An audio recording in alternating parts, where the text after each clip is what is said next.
دمرتني بكل أمانة.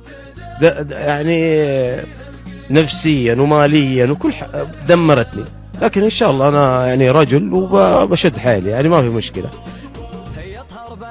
أنا والله يعني الهدف من التصوير هذا إنه الناس تأخذ حذرها. أول حاجة إن كان هنا ولا في عندنا تأخذ حذرها. خارج المغرب هي ممكن هي في مع يعني في التحقيقات الآن ممكن.